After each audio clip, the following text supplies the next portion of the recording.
Oi, galerinha, tudo bem? Olá, pessoinhas. Olha só, tranquilidade com você? Espero que todo mundo esteja bem aí. Olha só, deixa eu falar uma coisa com vocês. Nós temos prova semana que vem e vai cair uma matériazinha que eu acredito que não deu muito tempo de ficar bem claro para vocês aí, em todas as turmas, não. Então, eu resolvi deixar esse material complementar. Não estou querendo transformar minhas aulas aí em EAD, não, mas é só o material complementar aí para não deixar vocês muito no escuro para a gente fazer a prova. E a matéria, esse conteúdo, é justamente uma aula de Rousseau. Em algumas turmas eu dei essa aula, mas em outras turmas, né, eu acho que ficou a desejar. Claro que esse material aqui é para ajudar vocês, para estudar para a prova, e nada impede que a gente discuta as questões aí em sala de aula, tá? Mas é porque o nosso tempo realmente está bem corrido. Então, assim, esse vídeo, ele tem a intenção de ser exclusivo para as nossas aulas aí do Magalhães, tá? Não tem nenhuma outra finalidade, nenhum outro objetivo, não, tá? É só isso mesmo, preparar a gente para a prova da semana que vem. Bom, gente, rapidão aqui, a gente vai falar sobre o Rousseau. Deixa eu pegar aqui um material que eu separei para a gente falar desse camarada, tá? Deixa eu só... Acho que eu quero... Deixa eu só conseguir isso. Beleza. Então, nós vamos falar do Rousseau. Você já percebeu aí que ele é um pensador do século XVIII. Nós vamos focar naquilo que interessa dele, que é a questão da política, tá? Então, foi um pensador suíço, tá? Mas fez a sua história na França, né? Participante do movimento iluminista, tanto influenciado por esse movimento iluminista, como também, de certa maneira, crítico do iluminismo, tá? E ele foi um dos filósofos contratualistas, juntamente com Hobbes e com Locke, tá? Hobbes e Locke a gente já viu nas nossas aulas. E o Rousseau, ele vai estabelecer um pensamento político que, de certa forma, vai bater de frente tanto com o pensamento do Hobbes quanto também com o pensamento do Locke, tá? Isso, assim, a gente já pode deixar claro desde o início, porque o Locke, ele foi um pensador defensor da nobreza, né? De certa forma não, de muitas formas, ele é defensor dos governos absolutistas da época dele. O Locke foi um sujeito crítico ao absolutismo, né? Da época dele, e ao mesmo tempo defensor das ideais burgueses. Que o Rousseau, como é que ele vai entrar nessa discussão? Ele vai estabelecer uma crítica ah, ao, ao, aos governos absolutistas, mas também, de certa forma, ele não vai aderir, ele não vai fazer coro com o pensamento burguês na época, né? Aí, de certa forma, ele vai bater de frente com o pensamento do John Locke também, né? Porque para o Rousseau, essa defesa desse pensamento burguês, ele também é injusto, tá? E a gente vai ver isso com um pouco mais de calma, tá?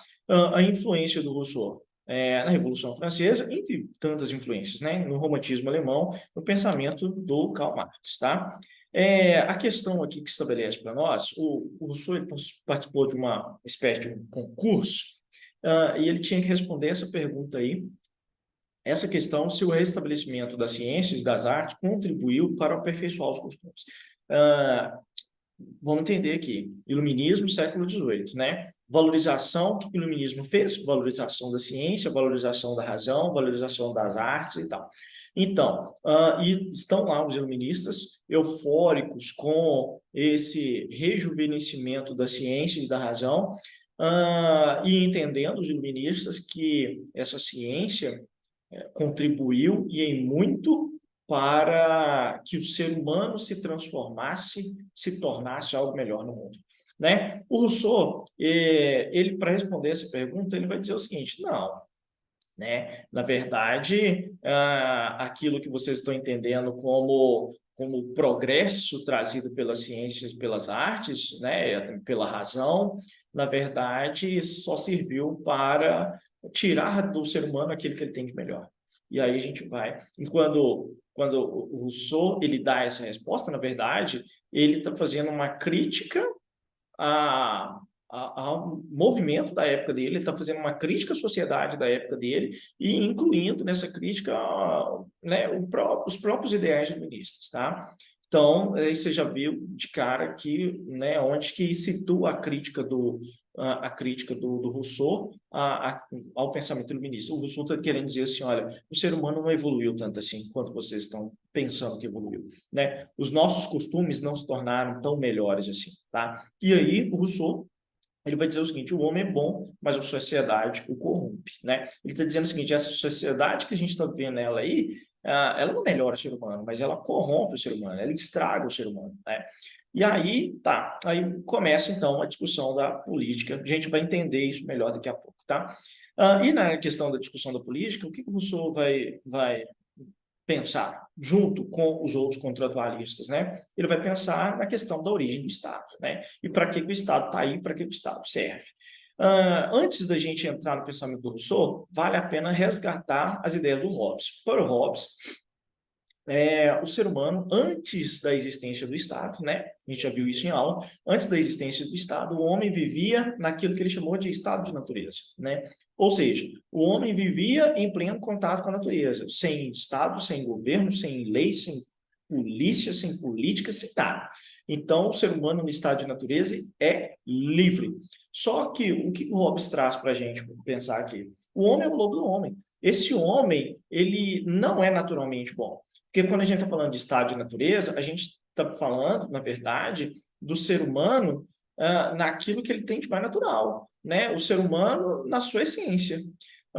É o ser humano em contato, em harmonia, né, com o mundo, com a natureza à sua volta. Então, o homem na sua primitividade, enquanto essência, enquanto aquilo que lhe é natural, o Hobbes ele vai dizer assim, não, mas esse ser humano ele não é legal assim. O ser humano não é bom.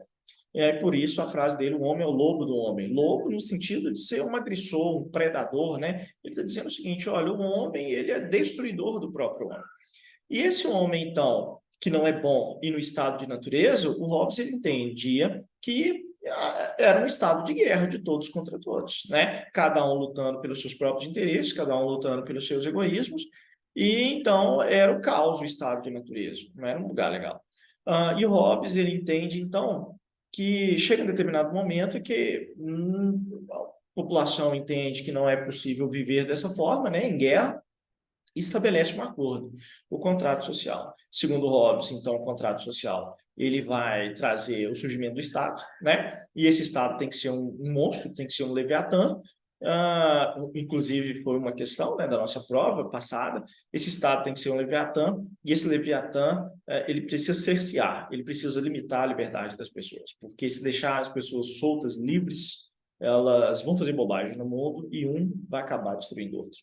Bom, em meio a isso, o Rousseau ele dá uma resposta ao Hobbes. Ele vai dizer o seguinte: ô Hobbes, calma aí. O que você está entendendo do ser humano é muito mais baseado naquilo que você está vendo na sociedade de hoje que a gente está falando assim, século XVIII, do que o homem na sua primitividade. E aí o Rousseau, ele inverte a lógica do Hobbes e fala assim, não, o homem é naturalmente bom. O homem no estado de natureza, e aí o Rousseau ele vai entender também que antes do surgimento do Estado, da política, esse ser humano ele vivia em estado de natureza, só que esse ser humano em estado de natureza ele é bom. E aí a expressão do Rousseau, né, o bom selvagem aqui, não é no sentido de agressivo, não. Selvagem aqui é no sentido da sua primitividade, da sua harmonia com a natureza. Selvagem aqui tá resgatando aquilo que o ser humano tem de mais natural, tá? Então, esse ser humano, na sua natureza, ele é bom, né?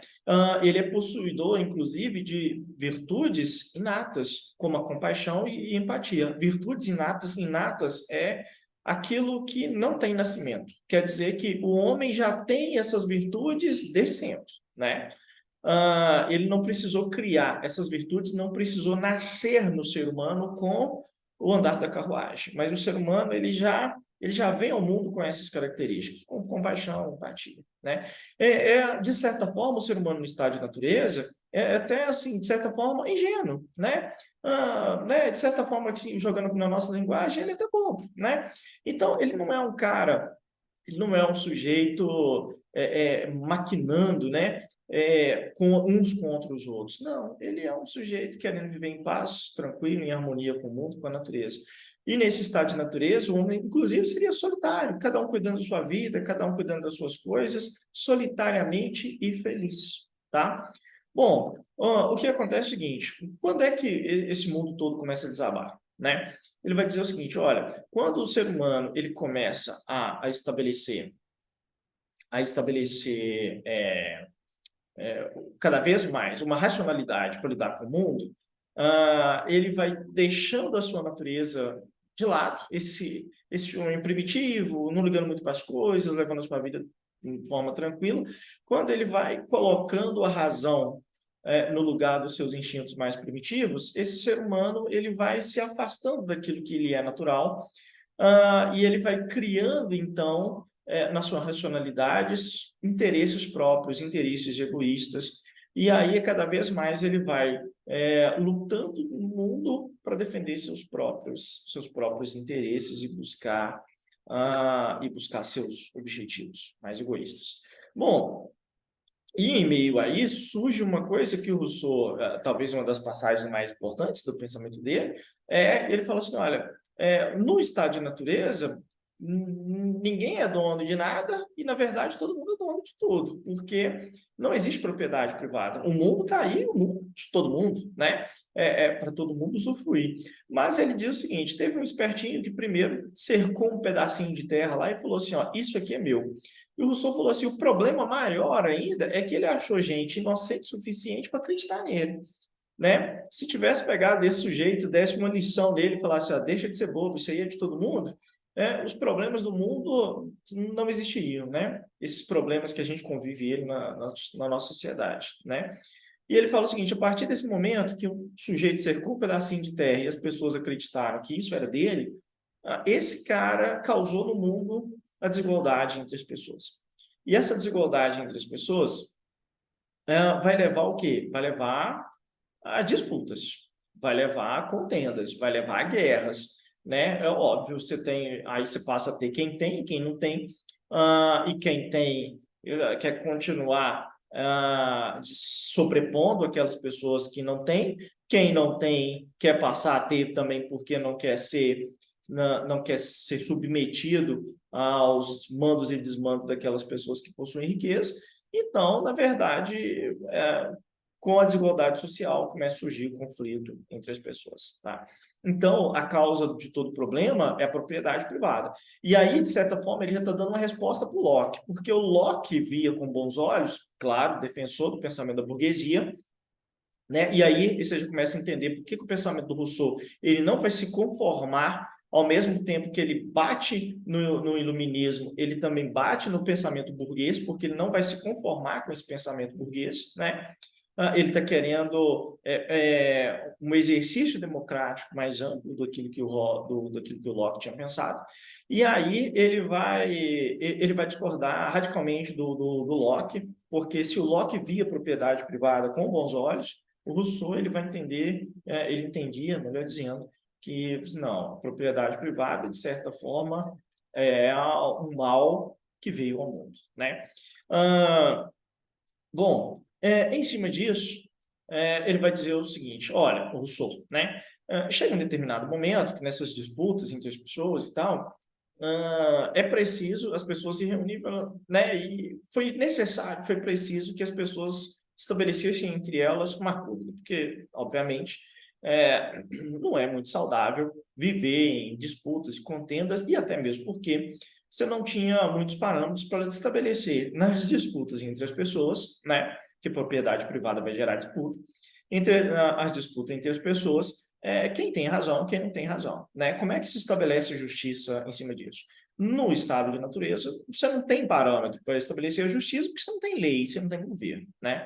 Então, as pessoas resolveram fazer um contrato social. O Rousseau ele vai deixando mais claro no pensamento dele que esse contrato social, de certa forma, foi um golpe daquelas pessoas que tinham poder, né? Mas essas pessoas convenceram a todos que era importante estabelecer um acordo entre todos para que se criasse o Estado e o governo, e assim o Estado e o governo legislaria e julgaria estabelecendo aquilo que é justo entre as disputas em relação às pessoas, né? Então, criou-se, então, o Estado e, consequentemente, o governo, tá? As leis, só que aí o Rousseau, ele é muito sagaz, foi muito sagaz nisso, e percebeu o seguinte, no final das contas, as leis, elas não são leis justas, e elas não são leis para proteger os interesses de todos com uma imparcialidade. No final das contas, as leis servem para proteger os interesses dos poderosos, e por isso que essas leis estabelecidas pelo Estado são injustas. E aí a gente precisa pensar, ele está vivendo o contexto do absolutismo, né? E é óbvio, ele está vendo isso na prática acontecendo,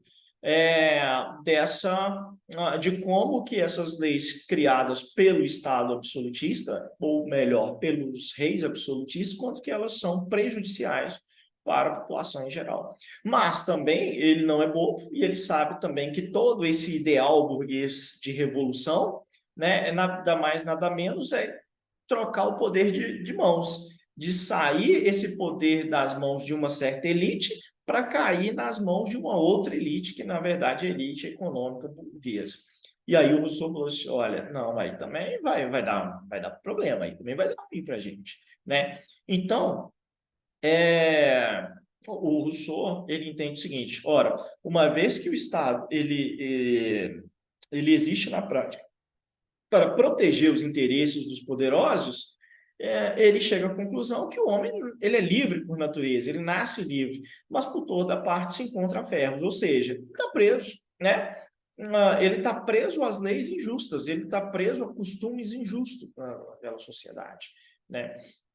E aí, essa capa é a capa do livro dele, do Contrato Social, talvez, né, o livro mais conhecido, talvez mais importante dele, e que ele vai explicar justamente isso, como é que o contrato social ele, né, foi estabelecido e como que na prática ele funciona. Esse contrato social, que na verdade é o próprio Estado, né, a geração do próprio Estado, como é que isso se verifica na vida das pessoas.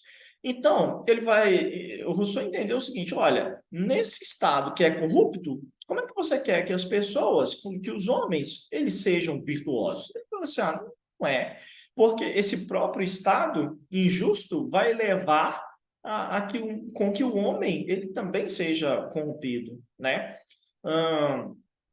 E aí é fácil, né? O Aristóteles mesmo já dizia que é, o Estado ele tem as características dos seus cidadãos, né? E vice-versa, mas os seus cidadãos também têm, né, as características do Estado que ele vive. Se o Estado é um Estado corrompido, é obviamente que os seus cidadãos também serão corrompidos, né? Então, isso é meio que óbvio, né? O sujeito ele comete pequenos delitos no dia a dia e ele fala assim: mas os ricos também cometem, né? Quem está no governo também comete, quem está governando a gente é corrupto, por que eu não vou ser corrupto, né? Então, é mais ou menos isso. E aí o Rousseau fala, nesse estado corrupto, aquilo que é virtude se transforma em vício, aquilo que é inocência se transforma em ego, né? De egoísmo, né? E aquilo que é liberdade se transforma em escravidão, né? E aí, o Rousseau ele começa a desenvolver assim, olha, então esse contrato social ele precisa ser aprimorado. E aí o Rousseau ele vai estabelecer a saída para essa situação, né? Ele descreve como é a situação, e ele vai apontar caminhos, saídas, e ele vai dizer o seguinte, olha, a saída é a vontade geral. O que é a vontade geral? A vontade geral é a vontade do povo. E ele diz o seguinte, a saída vai ser o dia em que os governos estabelecerem leis justas, mas as leis justas, elas vêm de onde? As leis justas são aquelas leis que o próprio povo quer. Então, o que o Rousseau está querendo dizer é que as leis precisam ser tais que brotem da vontade do povo, tá? E a vontade do povo para o Rousseau não é a vontade da maioria, tá? Porque a vontade da maioria também pode ser opressora. O que é a vontade do povo? Aquilo que é bom para todos, né? Então, e não bom para uma maioria. Esse discurso de que a minoria tem que se curvar à maioria, notavelmente, né, não combinaria com o pensamento russoniano, né? Ele vai dizer o seguinte, não, a lei precisa ser boa para todos, não para a maioria, né? E aí, sim, quando você tem a existência de um Estado que estabelece as leis que sejam boas para o povo, que brotem da vontade do povo, então a gente tem uma liberdade. Não mais aquela liberdade do estado de natureza, tá? Mas uma liberdade civil, né? Porque o estado de natureza não tem como a gente voltar para ele, né? Não tem como a gente acabar com tudo, vivermos aí um anarquismo cada um por si, né? E voltarmos para o estado de natureza, né? O Sul não é ingênuo, esse ponto. Mas ele vai dizer o seguinte, não, mas então é possível uma liberdade civil. E a liberdade civil vai acontecer justamente quando eu obedecer uma lei que eu mesmo quero, que eu sei que é benéfica para mim, né? Porque é benéfica para todos. Quem deve governar? Os reis, os nobres? E aí o Rousseau estabelece, não, quem deve governar são os cidadãos. E cidadãos para o Rousseau não é qualquer um, mas cidadão para o Rousseau é justamente a pessoa envolvida com as questões da cidade, né? Com as questões do Estado. O Rousseau ele vai dizer o seguinte, não, a gente só é cidadão no Estado, a gente só é cidadão participando da política, né? Então ele vai dizer que, olha, quem deve governar são o povo, são as pessoas, o cidadão, né? Cada um dando e manifestando a sua opinião e estabelecendo aquilo que é o melhor. E aí, né?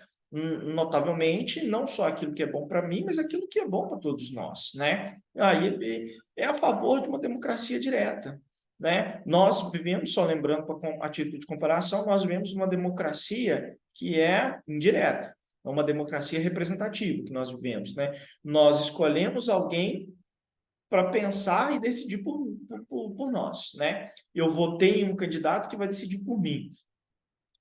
Eu escolhi alguém para escolher por mim, né? Na verdade é isso. Alguém para me representar. Ou o senhor fala assim, não, cada um representa a si mesmo, né? Eu fico imaginando que isso, né, completamente impossível na nossa sociedade, né? Não tem como colocar todo mundo no parlamento para discutir, para cada um dar a sua opinião, mas na época do Rousseau, né, uma sociedade, uma população menor e também uma consciência, né, de cidadania também, eu acho que talvez mais restritiva, apesar que o Rousseau, notadamente, ele quer alargar essa participação das pessoas na sociedade, né, na organização política, mas ele sonhava com a democracia no qual cada um pudesse se representar, cada um pudesse emitir sua opinião e manifestar os seus interesses aí para a sociedade. Bom, então é isso, tá? Tá aí né, de forma bem resumida o pensamento, as ideias do Rousseau, e eu espero que isso ajude vocês aí no estudo para a prova nossa aí de semana que vem. Podem, né, me procurar aí durante as aulas, para a gente tirar algumas dúvidas, conversar alguma coisa, né, sobre a matéria, e eu espero que realmente aí tenha contribuído com vocês aí. Beleza, gente? Abraço para vocês. O vídeo é só porque eu fiquei com medo da gente fazer a prova sem as coisas estarem bem esclarecidas aí. Tá legal? Um abraço. Até mais. Finish.